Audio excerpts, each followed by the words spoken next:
Hello everyone. So this is Dr. Abdal, and in today's lecture we will discuss about geometric multiplicity, algebraic multiplicity and eigenspace of an eigenvalue. So जब भी हम eigen value की बात करते हैं तो उसके लिए हमारे पास एक मैट्रिक्स होनी चाहिए। उस मैट्रिक्स की हम आइगन वैल्यू निकालेंगे और फिर उस आइगन वैल्यू के लिए हम चेक करेंगे उसकी प्रॉपर्टीज़ क्या क्या हैं। तो वो हम ऑलरेडी सीख चुके हैं कि आइगन वैल्यू और आइगन वेक्टर कैसे निकालते हैं। तो उसके बाद हमें देखना है कि उसकी ज्योमेट्रिक मल्टीप्लिसिटी होती क्या है। तो उसकी फॉर्मल डेफिनेशन देख लेते हैं क्या होती है। यहाँ पे हमने क्या करा है कि ए कोई मैट्रिक्स है of order n by n, तो उसकी आइगन वैल्यू है लैम्डा। अगर कोई मैट्रिक्स है ए, फॉर एग्जाम्पल 3 बाई 3 की मैट्रिक्स है, उसके बाद 3 आइगन वैल्यूज़ होंगी। कंसिडर कर लेते हैं उसकी आइगन वैल्यू है 115। लैम्डा इज इक्वल टू 1 एक आइगन वैल्यू है, तो उसके कॉरेस्पॉन्डिंग कुछ आइगन वेक्टर्स भी होंगे। आइगन वेक्टर्स फॉर एग्जांपल 1 के लिए हमारे पास 2 आइगन वेक्टर आ रहे हैं, -1 0 1। ठीक है, हम एक एग्जांपल और करेंगे अभी इसी वीडियो में, तो उसमें हम अच्छे से और सीख लेंगे। फॉर एग्जांपल हमारे पास 1 के कॉरेस्पॉन्डिंग में 2 आइगन वेक्टर आ रहे हैं। अब आप ये देखो, ये दोनों आइगन वेक्टर आपस में एक दूसरे से जनरेट नहीं हो सकते। इसका मतलब है अगर मैं इसको किसी भी नंबर से मल्टीप्लाई करूँ, 2 से 3 से या किसी भी नंबर से मल्टीप्लाई करूँ, तो मैं इस वेक्टर को नहीं बना सकता। मैं -2 1 0 नहीं बना सकता -1 0 1 से, ना कि मैं -2 1 0 की हेल्प से -1 0 1 बना सकता हूँ। तो दोनों आपस में ये लीनियरली इंडिपेंडेंट है। रियली इंडिपेंडेंट हम ऑलरेडी वेक्टर स्पेस में डिस्कस कर लेते हैं। तो मैं अज्यूम करके चल रहा हूँ कि आपको वो सब चीज़ें आती हैं, बट अगर आपको नहीं भी आती तब भी हम इन सब चीज़ों को कैलकुलेट करना सीख सकते हैं। तो इसके आइगन वेक्टर्स आ गए 2, तो इसकी जो GM हो गई, GM of lambda is equal to 1 is 2। Very simple. तो ये है इसकी geometric multiplicity of an eigenvalue lambda. इसी तरह लैम्डा इज इक्वल टू 5 के कॉरेस्पॉन्डिंग में कोई आइगन वेक्टर आएगा तो वो एक ही होगा, क्योंकि ये एक ही टाइम्स आ रहा है तो इससे ज़्यादा नहीं हो सकता वो। तो उसकी GM क्या हो जाएगी, GM of lambda is equal to 5 is 1।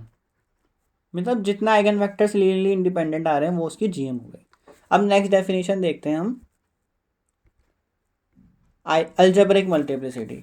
ये तो और भी सिंपल है। जैसे कि हमारे पास ए कोई 3 बाई 3 मैट्रिक्स है, उसकी आइगन वैल्यू 115 आ रही है, तो algebraic multiplicity of lambda is equal to 1 is 2।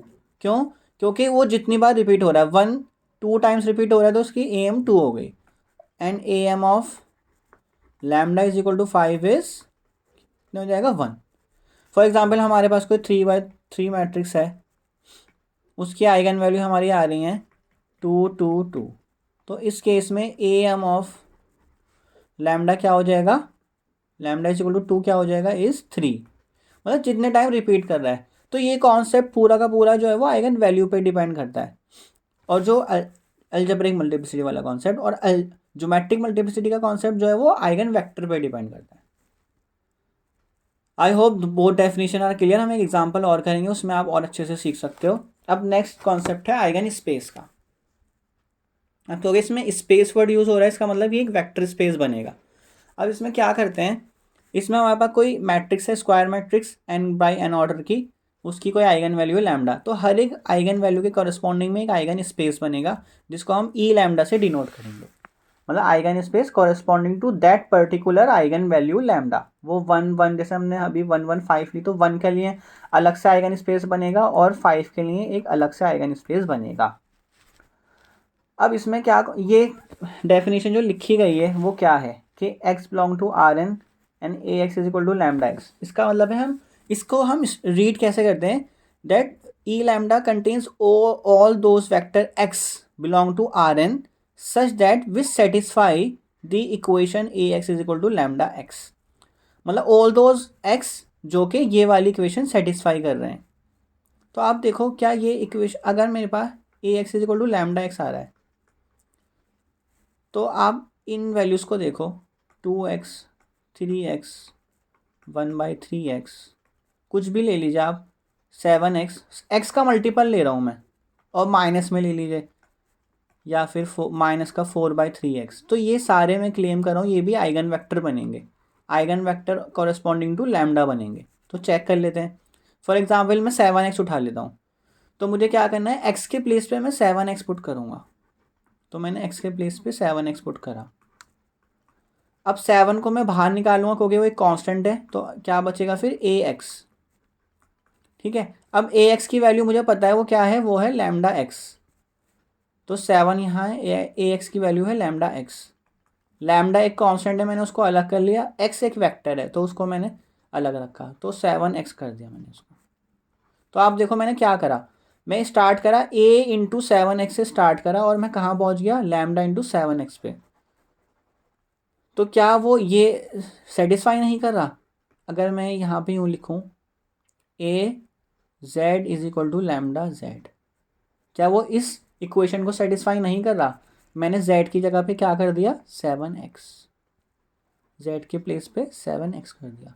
इसी तरह मैं z के प्लेस पे 1/3x ले लूँ, -3x ले लूँ, -4/3x ले लूँ, ऐसे ही इनफाइनाइटली मैनी मैं वेक्टर्स ले सकता हूँ जो A Z is equal to lambda Z equation को सेटिस्फाई करेगा। तो इसलिए ई लैम्डा में कौन कौन से एलिमेंट्स आ गए, ई लैम्डा में वो सारे एक्स आ गए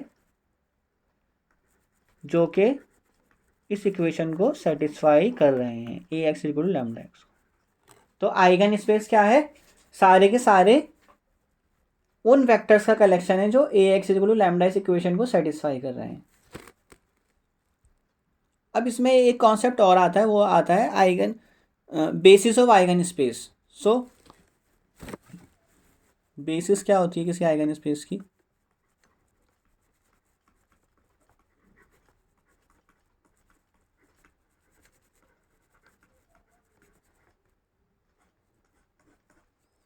फॉर एग्जाम्पल हम लैम्डा के कॉरेस्पॉन्डिंग में निकालना चाह रहे हैं, तो उसकी बेसिस क्या होगी,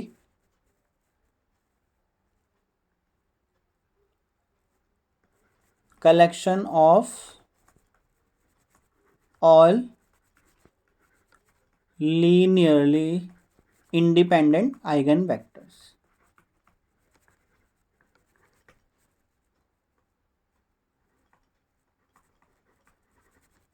में जितने भी लीनियरली इंडिपेंडेंट आइगन वेक्टर्स आएंगे उसका हम एक सेट बना लेंगे, उसकी कलेक्शन कर लेंगे और वो बेसिस बन जाएगा। ये हम एग्जांपल में देखेंगे तो और क्लियरली हमें दिखाई देगा। सो एक रिमार्क ले लेते हैं, वेरी इंपॉर्टेंट रिमार्क, जिससे आप जब क्वेश्चन कर रहे होगे तो गलती नहीं होगी। सो रिमार्क क्या कहता है, सो हम नोटेशन क्या यूज़ कर रहे हैं, जी एम यूज़ कर रहे हैं ज्योमेट्रिक मल्टीप्लिसिटी के लिए, और ए एम यूज़ कर रहे हैं अल्जेब्रिक मल्टीप्लिसिटी के लिए। तो जी एम हमेशा ए एम से लेस होगी या इक्वल होगी। फर्स्ट ये है रिमार्क। एंड सेकंड, जो ज्योमेट्रिक मल्टीप्लिसिटी ऑफ लैम्डा है, मतलब जो हमने linearly independent eigen vector calculate करें वो कितने हैं, वो इक्वल होगा डायमेंशन के, dimension of eigen space E lambda. अगर आपको इनमें से कोई सी भी चीज़ नहीं समझ आ रही है तो जब हम क्वेश्चन करेंगे तो आपको सारी चीज़ें क्लियर हो जाएंगी, आई एम 100% श्योर। तो हम एक क्वेश्चन करते हैं विदाउट वेस्टिंग एनी टाइम, क्योंकि डेफिनेशन तब तक समझ नहीं आती जब तक हमारे पास कोई एग्जाम्पल ना हो, तो फिर हमें ईजिली दिखने लगती हैं चीज़ें। सो स्टार्ट करते हैं question. So find the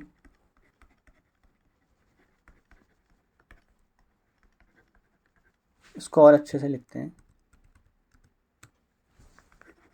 find the following for a क्या है हमारे पास, -3204। तो फॉलोइंग क्या क्या फाइंड करना है हमें, eigen values, eigen vectors, GM, am, E lambda means eigen space, and bases of eigen space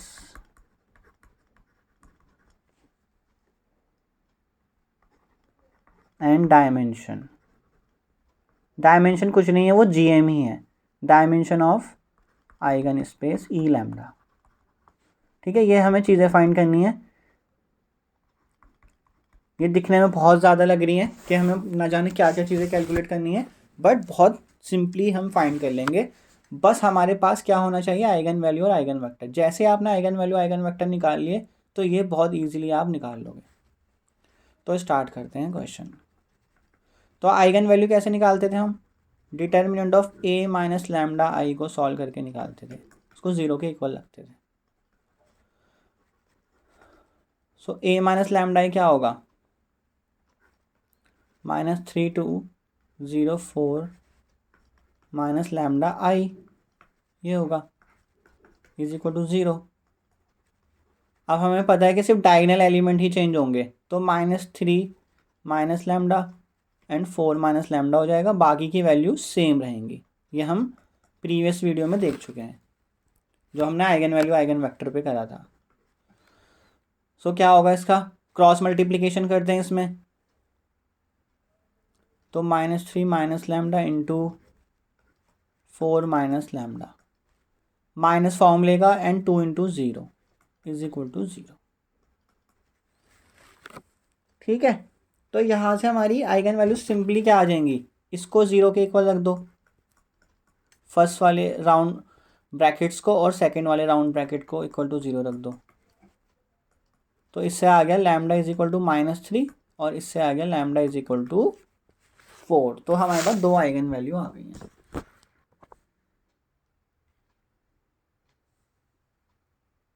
तो इसको याद रखिएगा, ये काम आने वाला है हमारा एएम और जीएम सॉल्व करने के लिए।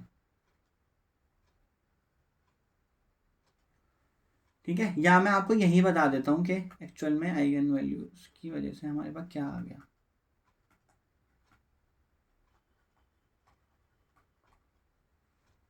सो हमारे पास algebraic multiplicity of lambda is equal to -3 क्या आ जाएगा, वो आ जाएगा 1। क्यों, क्योंकि वो एक ही टाइम रिपीट कर रहा है। And algebraic multiplicity of lambda is equal to 4 क्या आ जाएगा, वो भी 1 आ जाएगा। ठीक है, सिंपल। अब ज्योमेट्रिक मल्टीप्लिसिटी निकालने के लिए हमें आइगन वेक्टर निकालने पड़ेंगे -3 एंड 4 के लिए। So eigen vector for lambda is equal to -3 कैसे निकालते थे, ये A minus lambda I X is equal to 0 रख के। सो ए की वैल्यू क्या है हमारे पास, ए मैट्रिक्स की -3204 माइनस लैम्डा इंटू आई, ये मैट्रिक्स का ब्रैकेट क्लोज, और ये एक्स वेक्टर है आपका, क्योंकि 2/2 का मैट्रिक्स है तो एक्स क्या होगा, वो एक 2/1 का वेक्टर होगा, तो xy इज इक्वल टू 0, और 0 भी 2/1 का ही होगा। ठीक है, अब लैम्डा की वैल्यू हमारे पास 3 है, तो लैम्डा को 3 कर दीजिए यहाँ पे।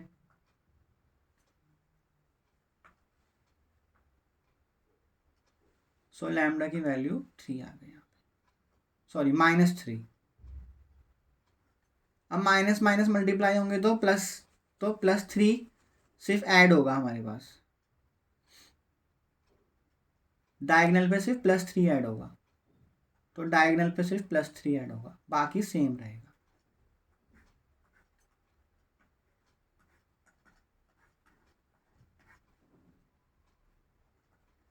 तो ये क्या हो जाएगा, 0207 XY 0 0।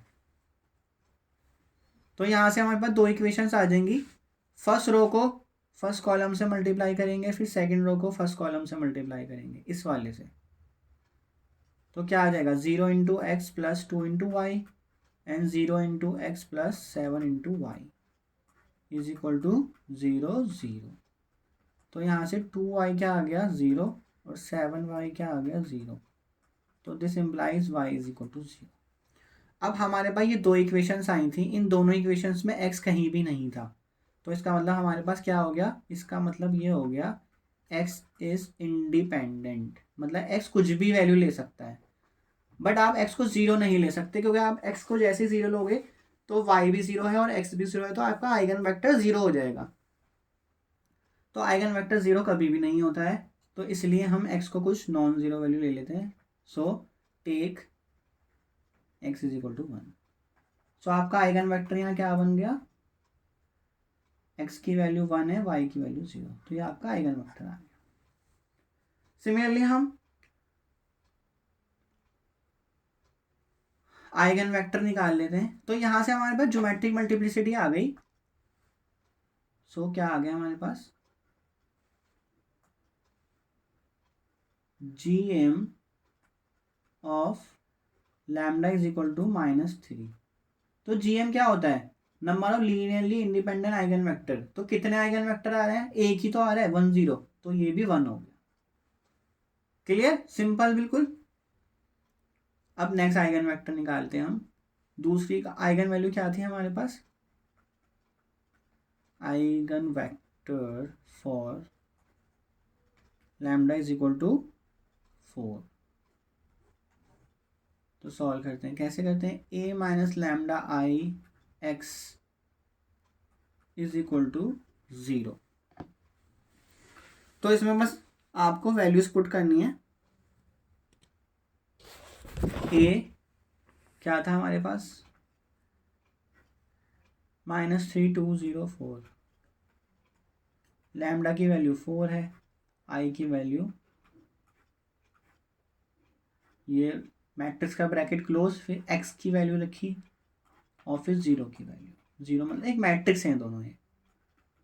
अब क्या होगा, सिर्फ डायगोनल पे से 4 माइनस होगा, तो -3 -4 4 -4, ये आ जाएगा सेम 2 और ये 0, ये आ गया आपका x एंड y।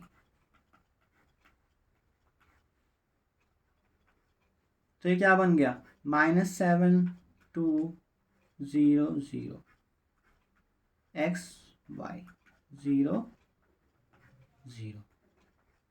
तो ये क्या बन गया, -7x plus 2y is equal to 0। तो यहाँ से इक्वेशन क्या हो जाएगी, हम 7x को 2y लिख सकते हैं, ठीक है। हम राइट हैंड साइड ले गए ना उसको, 2y को हम राइट हैंड साइड ले गए तो माइनस का 2y हो जाएगा और फिर वो माइनस से माइनस कैंसिल हो जाएगा। So this implies x is equal to 2/7y। So take, मैं क्या करूँ, y को 7 ले रहा हूँ, तो 7 हमें नॉन जीरो लेना है, आपको याद रखना है। अगर y को 0 लिया तो x फिर से 0 हो जाएगा, तो मैंने x को 7 ले लिया, तो x सॉरी y को 7 ले लिया, तो x की वैल्यू क्या बन जाएगी, 2/7 इंटू वाई, वाई की वैल्यू 7 है, तो 7 से 7 कैंसिल, तो 2 आ गया। सो आपका आइगन वेक्टर यहाँ क्या निकल के आया, एक्स वाई, ये आ गया आपका x की वैल्यू 2 और y की वैल्यू 7। आप y को नॉन जीरो कुछ भी ले सकते हो, 1 ले लो, 2 ले लो, 7 5 8 कुछ भी ले सकते हो, माइनस का भी ले सकते हो, ठीक है। तो ये आपका आइगन वेक्टर आ गया। तो ज्योमेट्रिक मल्टीप्लिसिटी पता लग गई, क्योंकि एक ही वेक्टर आ रहा है। So GM of lambda is equal to 4 is 1, क्योंकि हमारे पास सिर्फ और सिर्फ एक ही आइगन वेक्टर आ रहा है लीनियरली इंडिपेंडेंट। हम वाला भी केस करेंगे जहाँ 2 आएंगे, तो हम उसके लिए भी देखेंगे GM क्या बनेगी। अब हमारे पास दो चीज़ें तो सॉल्व हो चुकी हैं, AM एंड GM। उसके बाद पूछा गया था क्वेश्चन में कि आइगन स्पेस क्या होगा and bases of eigen space क्या होगी।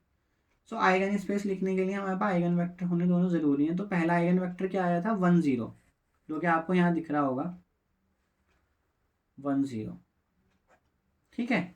और इसको याद रखिए 1 0 को। और सेकेंड आइगन वेक्टर अभी क्या है, 2 7। सो हम लिख लेते हैं आइगन वेक्टर्स आर 1 0 एंड 2 7। ये दोनों आइगन वैल्यू के लिए लिख दिया मैंने एक ही साथ। अब यहाँ से हमारा आइगन स्पेस बनेगा। तो आइगन स्पेस को लिखने का सिंपल तरीका है, हमें इन दोनों का लीनियर कॉम्बिनेशन लिखना है। तो मतलब हम आइगन स्पेस एक आइगन वैल्यू के लिए निकाल रहे हैं, फिर दूसरे आइगन वैल्यू के लिए निकालेंगे, तो -3 का हमने निकालते हैं, तो क्या होगा, -3 के लिए आइगन वेक्टर क्या आ रहा था जो हमने ऊपर निकाला था, दैट इज 1 0। -3 के लिए ये रहा 1 0, ठीक है ना। तो आइगन स्पेस भी वैसे ही बनेगा। कैसे बनेगा देखो, आप उसको ना एक स्केलर से मल्टीप्लाई कर दो बस, 1 0,